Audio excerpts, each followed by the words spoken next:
5 PowerShell get-service commandlet every Windows users must know. What you will learn on this video: to list all Windows services, find a service by name, filter by status, whether it's running or stop, start and stop services, export services to CSV file.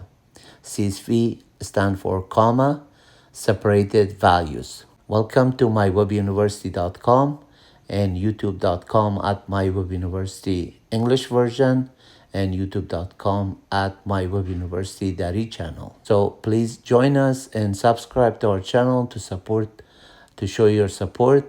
This video I'm going to talk about what is get service.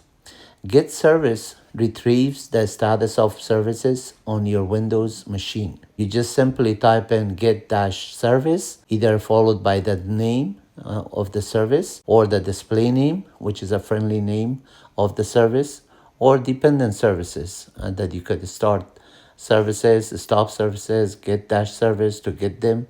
And then you can also use the GSV, which is alias for get-service. In example number 1, I'm going to be showing you list all Windows services. You just type in the alias GSV, or you type in the commandlet get-service. Will give you the output in status, display, and name. So you could see the output there. Pro tips: pipe it to format-list to see full details of every service.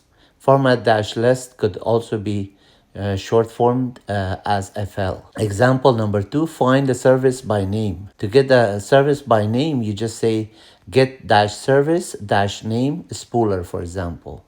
Or you could wildcard the win with asterisk, saying get-service-name win asterisk within double quote. It will match all conditions that start with WIN.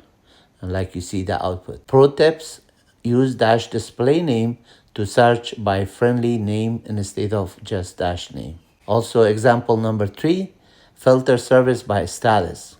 So when you do get-service, you can pass it on to a where object. The where object could also be short formed as where or just a question mark. If you want to just make it really short, just put a question mark instead of where-object, or you just put where. And then $__dot status, $__dot name, and $__display name, any of those fields, you could match them. -EQ means equal, and then the status is running or stopped. If you just do -like, you can put wildcard matching like running or stopped star.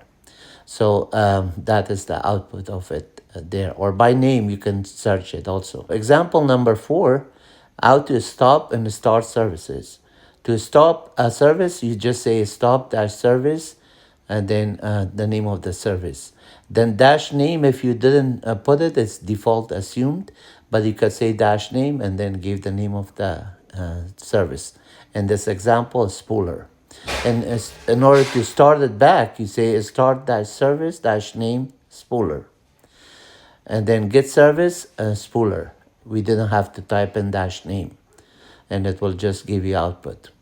Pro tip again, run as administrator.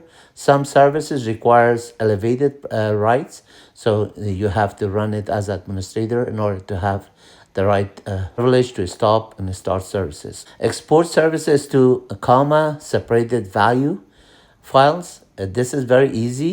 However, you have to pipe the get-service to a select-object, and then those fields that are name, status, and display name from the get-service, you use the select object or a short select. You select them, then pipe it to export -CSV for and the name of the service. In this case is service.csv -NTI, and NTI stands for no type information. Cleaner CSV without type header and for rows. So the header information will not be piped into the services.csv, and it's much easier to read. And if you want to read that file back, you could just say invoke-item and then the name of the file, in this case services.csv. it will read the file and give you the output. Also, subscribing to our channel to show your support. Please make sure you subscribe and to my web university in English version or my web university Dari channel. God bless you. Take care.